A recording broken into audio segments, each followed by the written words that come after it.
Good evening students. आज जो हम टॉपिक पढ़ने जा रहे हैं उस टॉपिक का नाम है सॉल्युबिलिटी। तो सॉल्युबिलिटी जो है, पहले उसको बेसिक देखेंगे कि सॉल्युबिलिटी है क्या, फिर हम उसके बाद उसके कुछ रूल्स हैं वो पढ़ेंगे, फिर हम उसकी टाइप्स पढ़ेंगे आज।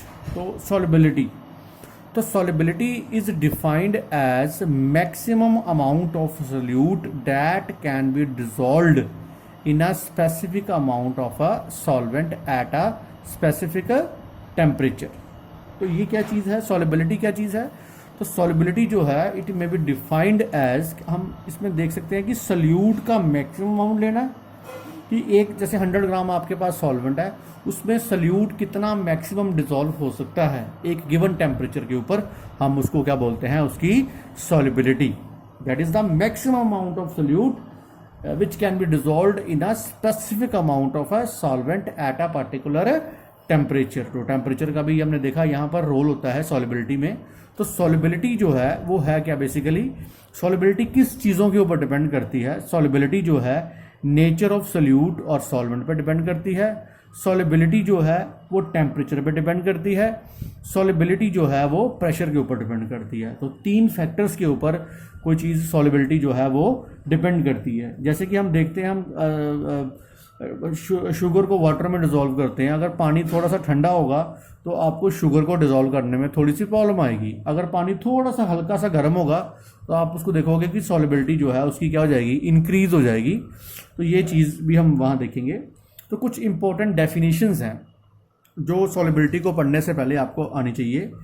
तो सबसे फर्स्ट जो डेफिनेशंस है वो है डिसोल्यूशन। हम पढ़ते तो हैं ये टेक्निकली, लेकिन हमें कई बार भूल जाता है कि ये क्या चीज़ें हैं। तो डिसोल्यूशन का मतलब होता है when a solute is added to the solvent, the solute dissolves because its particle goes into the liquid and its concentration in the solution increases। this is known as dissolution। तो dissolution का जो मतलब है कि जब हम किसी भी सोल्यूट को हम सॉल्वेंट में डालते हैं वो डिसॉल्व क्यों हो रहा है, क्योंकि उसकी जो कंसंट्रेशन है वो उसकी जो कंसंट्रेशन है लिक्विड में क्या हो रही है, इंक्रीज हो रही है। जैसे हम नमक को पानी में डाल रहे हैं तो पानी में जो नमक है उसकी कंसंट्रेशन क्या हो रही है, धीरे धीरे क्या हो रही है, डिक्रीज हो रही है। क्यों डिक्रीज हो रही है? क्योंकि नमक के जो NaCl के जो पार्टिकल्स हैं वो किस में जा रहे हैं, सोल्यूशन में जा रहे हैं, तो उसकी कंसंट्रेशन इंक्रीज हो जाती है। इसको बोलते हैं dissolution. Dissolution when a solute is added to the solvent, solute dissolve क्यों हो रहा है? Because its particle goes from a solid state to the liquid state, as result its concentration increases in the solution. तो ये हम यहाँ पर देख रहे हैं कि सोल्यूट के जो पार्टिकल्स हैं वो सॉलिड से गैस से वो लिक्विड में जाएंगे, सॉलिड से वो लिक्विड में जाएंगे, तब उसकी जो कंसंट्रेशन है इंक्रीज होती है। That is known as dissolution. Next है क्रिस्टलाइजेशन। क्रिस्टलाइजेशन क्या चीज़ है? Some solute particles in the solution collide which are solid solute particles and gets precipitated out, it is known as crystallization. हम पढ़ते हैं बड़ी क्लासेस में कि बड़ी क्लासेस में हमने पढ़ा क्रिस्टलाइजेशन, क्रिस्टल बन गया। लेकिन क्रिस्टलाइजेशन का मतलब बेसिकली है क्या? कहता है कि जो सोल्यूट पार्टिकल्स हैं ना सॉल्वेंट में, कुछ पार्टिकल्स जो होते हैं वो डिसॉल्व नहीं होते उसमें, वो सॉलिड फॉर्म में रहते हैं, और कुछ पार्टिकल्स जो हैं वो उसमें डिसॉल्व हो जाते हैं, it goes into the liquid state. When these two solute particles that are present in the solid state as well as present in the liquid state, then they collide with each other, they gets precipitated out, and this is known as a crystallization। crystallization का technically means है कि जो solute के particles जो solid state में है, solute के particles जो लिक्विड स्टेट में है, जब वो आपस में कोलाइड करते हैं तो इनकी प्रेसिपिटेशन एक तरह की हो जाती है, तो हम उसको क्या बोलते हैं, that is known as crystallization. तो ये आपने इंपॉर्टेंट चीज़ है, इसको याद रखना आपने। नेक्स्ट है आपके पास saturated solution. Solution in which no more solute can be dissolved at a given temperature and a pressure is called saturated solution. Saturated solution का टेक्निकली मीन्स है कि वो सोल्यूशन जिसमें और ज़्यादा सोल्यूट डिसॉल्व नहीं किया जा सकता। कि मान लो कि आपने 100 ग्राम सॉल्वेंट लिया, उसमें आपने 20 ग्राम सोल्यूट डाला, उसके बाद जब नेक्स्ट आप डालोगे कोई भी 1 ग्राम 2 ग्राम 4 ग्राम 5 ग्राम डाल दोगे तो वो उसमें डिसॉल्व नहीं होगा। तो वो जो सोल्यूशन है उसको हम क्या बोलेंगे, दैट इज सैचुरेटेड सोल्यूशन। तो बेटा इसमें देखो टेम्परेचर और प्रेशर का बहुत ही इंपॉर्टेंट रोल है। अगर आप टेम्परेचर को चेंज करोगे, प्रेशर को चेंज करोगे, तो सैचुरेटेड सोल्यूशन जो है वो भी क्या हो जाएगा, चेंज हो जाएगा, वो किसी और टेम्परेचर पे बनेगा जाके। हो सकता है कि 25 डिग्री पे जब आपने डिजोल्व किया तो वो 20 ग्राम हुआ, लेकिन जैसे ही टेम्परेचर आपने 26 किया या 27 किया, हो सकता है 20 की बजाय वो 21 ग्राम उसमें क्या हो जाए, डिजोल्व हो जाए। तो इसलिए हम सैचुरेटेड सोल्यूशन जो है जिसमें और ज़्यादा सोल्यूट को डिजोल्व नहीं किया जाता, दैट इज किया जा सकता, that is known as saturated solution. तो नेक्स्ट हम जो पढ़ने जा रहे हैं ये है, देखो सोल्यूट प्लस सॉल्वेंट, उनकी क्या हो सकती है, डिसोल्यूशन, क्रिस्टलाइजेशन, और ये बनके क्या मिलके क्या बनता है, that is known as solution. तो डिसोल्यूशन का, क्रिस्टलाइजेशन का और सोल्यूशन का, इन सब का रिलेशन जो है आपको पता होना चाहिए। ये रिलेशन है इनका कि सोल्यूट और सॉल्वेंट मिलके क्या बनाते हैं, सोल्यूशन बनाते हैं। वो क्यों बनाते हैं सोल्यूशन, दैट इज उसकी डिसोल्यूशन हुआ हो। ये भी हो सकता है सोल्यूशन में से सोल्यूट और सॉल्वेंट अलग अलग हो जाए, तो वो कौन सी प्रोसेस है, क्रिस्टलाइजेशन। तो आपको पता होना चाहिए क्रिस्टलाइजेशन क्या चीज़ है, आपको ये पता होना चाहिए जो आपके पास है डिसोल्यूशन क्या चीज़ है। तो अब हम जो पढ़ेंगे वो चीज़ पढ़ेंगे, उसमें आएगा solubility of solid in liquid.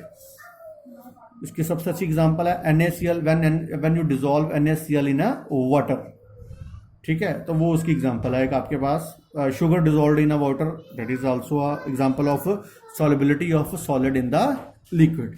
The amount of solid that can be dissolved in 100 gram of solvent. आपने सॉल्वेंट का कितना अमाउंट लिया, 100 ग्राम। उसमें जो सोल्यूट डिसॉल्व हो सकता है, maximum amount of solute dissolve हो सकता है, वो उस गिवन सॉलिड की क्या होगी, सॉल्युबिलिटी, जब तक वो सैचुरेटेड सोल्यूशन नहीं बन सकता। तो आप ये भी कह सकते हो कि 100 ग्राम सोल्यूट सॉल्वेंट में मैक्सिमम कितने अमाउंट ऑफ सोल्यूट डिसॉल्व किया जा सकता है, वो उसकी क्या होती है, सॉल्युबिलिटी। इट डिपेंड्स अपॉन, ये किस पे डिपेंड करती है, नेचर ऑफ सोल्यूट और सॉल्वेंट पे डिपेंड करती है। ये डिपेंड करती है टेम्परेचर के ऊपर। टेम्परेचर के ऊपर बहुत अच्छा रोल, तगड़ा रोल है। नेचर का भी हमें पता होना चाहिए। It depend upon the nature of solute and solvent, both उनके नेचर पे डिपेंड करती है। तो हमने एक बड़ी अच्छी कहावत सुनी हुई है, उसमें लिखा हुआ है कि जो जैसा होगा उसके मित्र भी वैसे ही होंगे। तो ये जो चीज़ है वहाँ पर बिल्कुल फिट होती है बेटा, nature of solute and solvent. जो जैसा होगा उसके मित्र भी वैसे ही होंगे। तो ये इसी प्रिंसिपल के ऊपर काम करती है। The basic rule for the solubility is like dissolves like. जो जैसा होगा उसके मित्र भी वैसे ही होंगे। मीन्स अगर सोल्यूट और सॉल्वेंट का नेचर एक जैसा है फिर वो डिसॉल्व हो जाते हैं एक दूसरे में। अगर वो उनका नेचर डिफरेंट है वो डिसॉल्व नहीं होते। हम इसको एग्जांपल भी ले सकते हैं, क्लास में जिसका नेचर आपके साथ मिलता होगा आप उससे बड़ी जल्दी घुल मिल जाओगे, और जिसका नेचर आपसे नहीं मिलता होगा आप उससे घुल मिल नहीं पाओगे। तो यू कैन नॉट डिसॉल्व, आप अपनी फीलिंग्स उसके साथ शेयर नहीं करोगे। तो ये आ गया लाइक डिसॉल्व्स लाइक। जैसे कि the ionic substance dissolve in a polar solvent like water. जो आयनिक सब्सटेंस है उसके ऊपर चार्ज होता है, जैसे कि NaCl है, Na के ऊपर पॉजिटिव, Cl के ऊपर नेगेटिव, और वो वाटर में सॉल्युबल है, जैसे कि पोलर सॉल्वेंट। जैसे कि वाटर के ऊपर भी H पॉजिटिव और OH नेगेटिव होता है, तो वाटर भी क्या है, दैट इज पोलर सॉल्वेंट। तो आयनिक सब्सटेंस मोस्टली वाटर में क्या होते हैं, सॉल्युबल होते हैं। और नॉन आयनिक सब्सटेंस जो होते हैं वो नॉन पोलर सॉल्वेंट्स के ऊपर में क्या हो जाते हैं, डिसॉल्व हो जाते हैं। नॉन पोलर सॉल्वेंट मतलब CCl4 आ गया, बेंजीन आ गया। तो ये नॉन आयनिक सॉल्वेंट्स जो है, सोल्यूट्स हैं, सब्सटेंस है जो नॉन पोलर सॉल्वेंट में ही डिसॉल्व होंगे। इसको हम थोड़ी एग्जांपल से स्टडी करते हैं। NaCl that is common salt, उसको वाटर में डिसॉल्व करोगे तो बेटा ये आयनिक सॉलिड है, ये पोलर सॉल्वेंट है, तो वो उसमें क्या होगा, सॉल्युबल होगा, क्योंकि एक पोलर है दूसरा भी क्या है, पोलर हो जाएगा। नेप्थलीन बॉल और एक बेंजीन। नेप्थलीन बॉल जो है वो आयनिक सॉलिड है और बेंजीन जो है नॉन पोलर आपके पास सॉल्वेंट है। तो देखो जब आप इनको डिसॉल्व करोगे तो ये भी इसमें क्या हो जाएगा, सॉल्युबल, क्योंकि इन दोनों का नेचर क्या है, सेम है। इन दोनों का नेचर भी क्या था, सेम, तो इसलिए ये चार सारी चीज़ें क्या होगी, सॉल्युबल होगी। हम दूसरी तरफ लेते हैं, अगर आप NaCl को बेंजीन में डालोगे, क्योंकि NaCl एक आयनिक सॉलिड है लेकिन बेंजीन क्या है, एक नॉन पोलर सॉल्वेंट है, तो वो उसमें डिसॉल्व नहीं होगा, तो that is insoluble, that is insoluble. उसी तरह से जो नेप्थलीन है, नेप्थलीन की जो बॉल्स हैं उसको वाटर में डिजोल्व करो, वाटर जो है पोलर सॉल्वेंट है और नेपथलीन बॉल जो है वो नॉन आयनिक सॉलिड है, तो वो उसमें क्या होता है, इनसॉल्युबल होगा। वो क्या होगा, इनसॉल्युबल होगा। तो इससे हमें चलता है पता कि लाइक डिजोल्व लाइक, तो जैसा होगा उसके मित्र भी वैसे ही होंगे।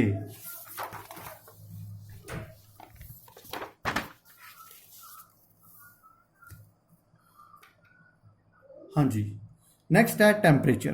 टेम्परेचर जो है उसका काफ़ी इफेक्ट होता है। Temperature has remarkable effect on the solubility of solid in the solvent. इसकी it depends upon the dissolution type.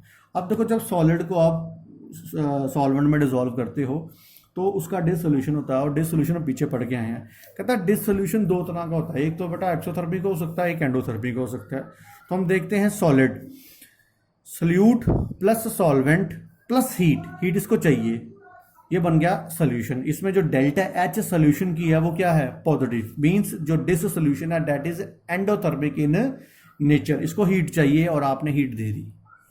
There solubility increases with increase in temperature according to Le Chatelier's principle. इसको heat चाहिए, आप heat दे रहे हो, तो बेटा इसकी solubility क्या होगी, इंक्रीज होगी। तो हमने एग्जांपल लिया अमोनियम क्लोराइड की और यहाँ एग्जांपल ली है NaCl की। जैसे जैसे टेम्परेचर बढ़ रहा है तो इसकी सॉलिबिलिटी भी क्या हो रही है, इंक्रीज हो रही है, तो ग्राफ ऊपर की तरफ जा रहा है। तो हमने ये देख लिया, अगर डिसोल्यूशन आपका एंडोथर्मिक है तो उसकी जो सॉलिबिलिटी है वो क्या करती है, इंक्रीज करती है टेम्परेचर के इंक्रीज करने से। नेक्स्ट है if dissolution is exit means heat निकल रही है, सॉल्यूट प्लस सॉल्वेंट, सोल्यूशन तो बन गया, साथ में हीट क्या हुई है, रिलीज हुई है। अगर हीट रिलीज होगी तो डेल्टा एच क्या होगी, नेगेटिव होगी।